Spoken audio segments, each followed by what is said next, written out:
Bonjour tout le monde, c'est Selma, je suis ravie de vous retrouver aujourd'hui pour ce nouveau tuto mini-album avec les produits de la fabrique à scrap. Je vous avais demandé il y a déjà quelques temps quelle était la collection de papier que vous souhaiteriez me voir scraper. Vous aviez été très nombreuses à me citer la collection Green and Graphic des ateliers de Karine, alors c'est parti pour ce nouveau tuto. Comme d'habitude pour la couverture, vous allez avoir besoin de carton de 2 mm d'épaisseur. Et pour la structure, vous aurez besoin de 2 pages de basil blanc. Je commence par plier en deux mes 2 morceaux de basil blanc de 28 par 14. Ces morceaux deviendront des pochettes.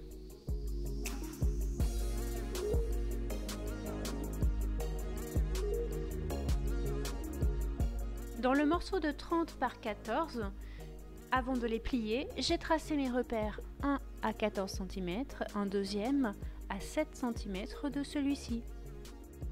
La deuxième partie repliée me servira en fait de pochette. Dans le premier pli, je viens tracer un repère à 1,5 cm du haut et du bas pour venir réaliser mes trous à l'aide de ma pince.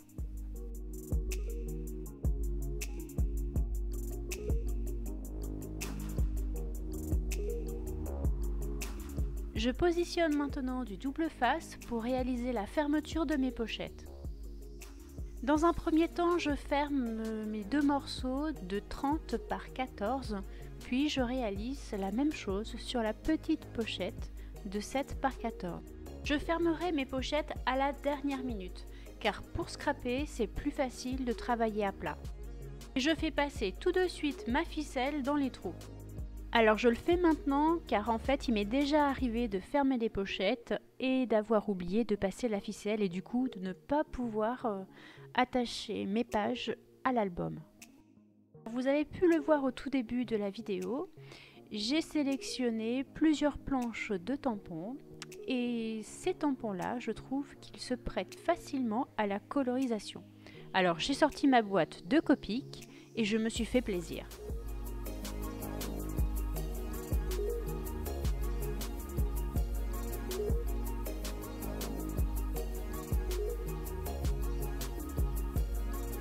J'ai choisi de prendre le contre-pied de tout ce que j'ai déjà vu de réaliser avec la collection Green Graphic en utilisant particulièrement les papiers bleus et les papiers de couleur craft.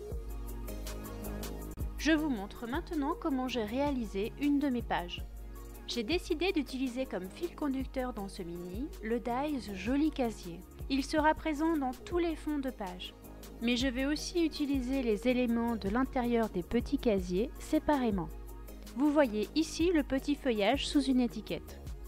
Maintenant que j'ai construit ma page, je vais pouvoir passer au collage. J'avais pris un peu d'avance en matant ma photo dans 2 papiers de la collection. J'aime beaucoup la petite planche stickers étiquette dans les tons de marron et bleu et je crois qu'en partie c'est à cause d'elle que j'ai choisi ces couleurs.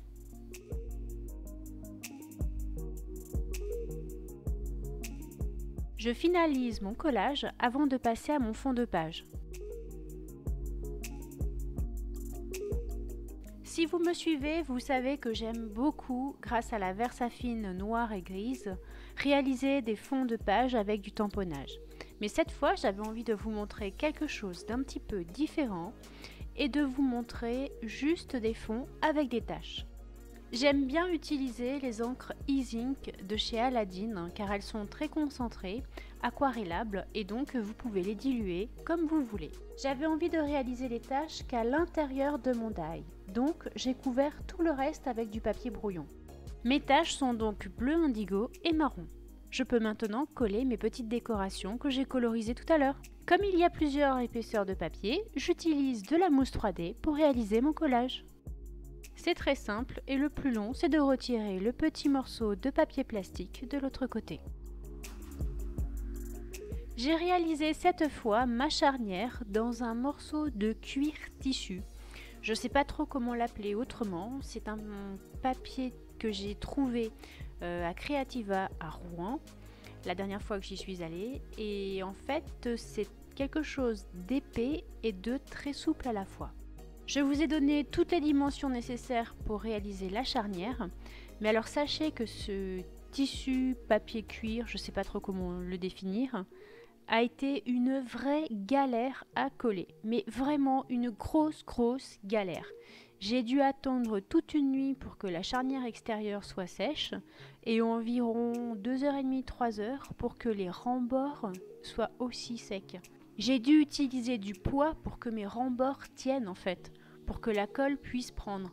Donc je suis pas certaine que un jour je renouvellerai cette expérience.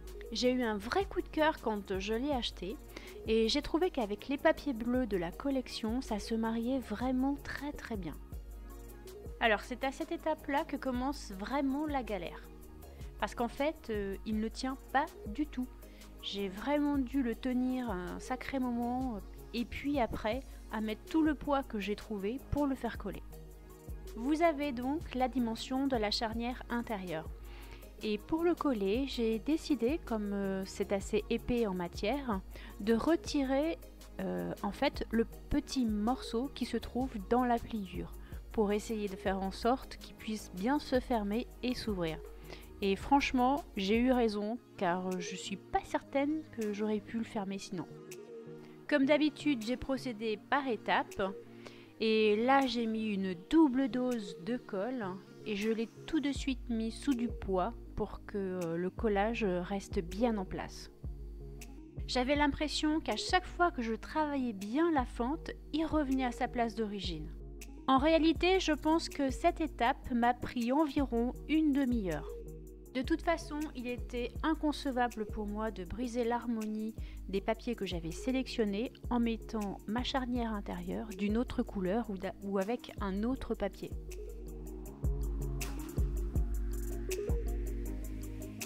Cette aventure de charnière terminée, maintenant je peux passer à l'habillage extérieur.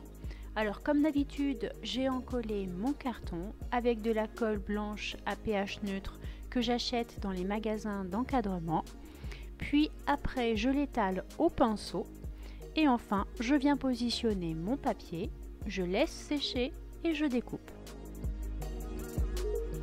J'ai décidé de découper en fait en laissant quelques petits millimètres tout autour du carton pour le laisser sécher et me laisser le temps comme ça de réaliser exactement la même chose mais sur la 4e de couverture. Marouflez bien en chassant la colle vers les extérieurs avant de découper. Je réalise maintenant la décoration de la couverture. Sur mon papier de couverture, j'ai réalisé un léger trait au crayon de papier pour pouvoir positionner mon ruban bien droit.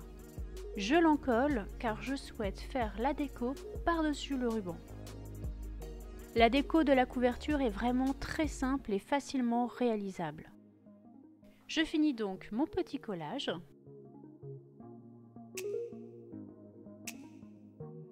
Le plus important pour moi, c'est que tout reste parfaitement aligné.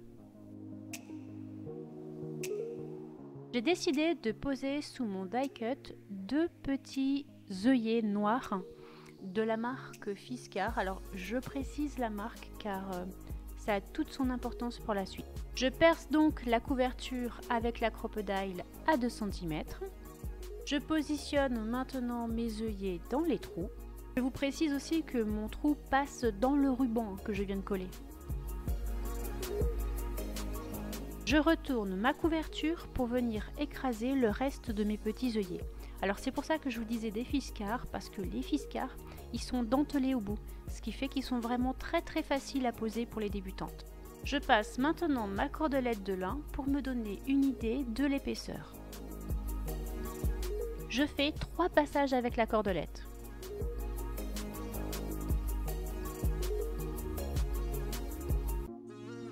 Je me trace 2 petits repères. Je retire maintenant ma cordelette et je vais pouvoir en fait venir évider le carton. Alors c'est très simple, le carton bois est réalisé en fait par couche. Donc il suffit d'aller chercher les 2 petits premiers millimètres et tout se retire très facilement. Je fais ça pour deux raisons. La première, éviter l'épaisseur. Et la deuxième, c'est pour faciliter le collage. Donc je mets de la colle partout dans ma petite fente et je viens positionner ma cordelette pour qu'elle tienne parfaitement.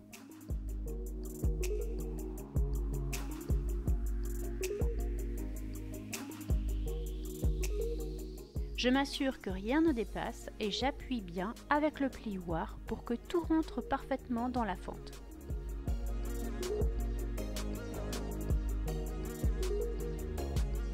Surprise, surprise, j'ai décidé d'utiliser le papier bleu à fleurs pour réaliser l'habillage intérieur de la couverture. Comme tout à l'heure, je vais utiliser le même papier de chaque côté. Alors je ne vais pas venir découper tout au ras de mon carton, je laisse un petit jeu de 1 mm et je réalise la même chose de l'autre côté. Mais cette fois, je fais attention au sens de mes fleurs.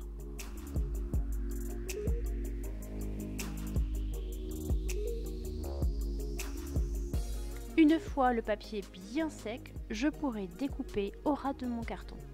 La matière de la charnière intérieure et extérieure étant vraiment épaisse, je ne peux pas utiliser la crocodile.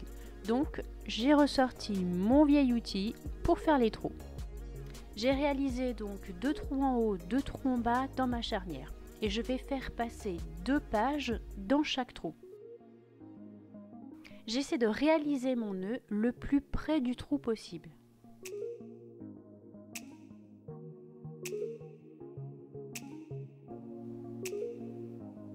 Je ferai exactement la même chose pour les 2 autres pages. Je coupe maintenant les morceaux de ficelle que j'ai en trop. J'espère que vous avez aimé la façon dont j'ai utilisé cette collection. Et comme d'habitude, je vais vous poser une petite question. Je voulais savoir si ça vous intéresse des tutos de pages de scrap et quelles techniques vous aimeriez voir. Ce tuto est maintenant terminé. Si vous avez aimé la vidéo, n'oubliez pas le petit pouce vers le haut. Vous pouvez aussi actionner la cloche des notifications afin de ne rien rater. Et si vous n'êtes pas abonné à ma chaîne, c'est le bon moment pour le faire. Je vous laisse en description tous les liens vers mes réseaux sociaux, ainsi que les liens des produits que j'ai utilisés dans la boutique La Fabrique à Scrap. Je vous dis à la semaine prochaine et bon scrap!